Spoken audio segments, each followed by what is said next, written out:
অসম আৰক্ষীত গুৰুত্বপূৰ্ণ সিদ্ধান্ত ASRF আৰু AISFক অনা হ'ল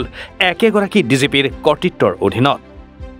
এই দুই বাহিনী অসম আৰক্ষীৰ মুখ্য কাৰ্যালয়ৰে হ'ব সংলগ্ন দুই বাহিনী পৰিচালিত হ'ব একেগৰাকী এডিজিপিৰ অধীনত বঙাইগাঁৱত অনুষ্ঠিত হৈছিল আৰক্ষী অধীক্ষকৰ সন্মিলন বঙাইগাঁৱৰ সন্মিলনত এই পৰিকল্পনাৰ কথা ঘোষণা কৰিছিল মুখ্যমন্ত্ৰী ডক্টৰ হিমন্ত বিশ্ব শৰ্মাই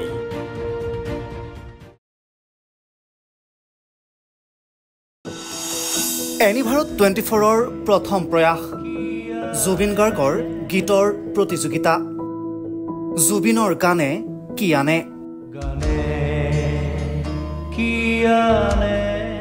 অডিশ্যনৰ বাবে যোগাযোগ কৰক 8638661821 আৰু 8812831556 নম্বৰত এনিভাৰত 24 উদ্যোগত এটা নতুন সংগীতৰ প্ৰতিযোগিতা আয়োজন কৰা হৈছে য'ত মোৰ গানৰ প্ৰতিযোগিতা হ'ব আপোনালোকে তাত প্ৰতিযোগী হিচাপে আহিবলৈ পাৰিব আৰু মোৰ ফালৰ পৰা আন্তৰিক শুভকামনা জনাইছোঁ আৰু অনুষ্ঠানটোৰ নাম হৈছে গানে কি আনে সকলোকে মৰম জনাইছোঁ সকলোৱে আহক ইয়াত অংশগ্ৰহণ কৰক thank you very much love U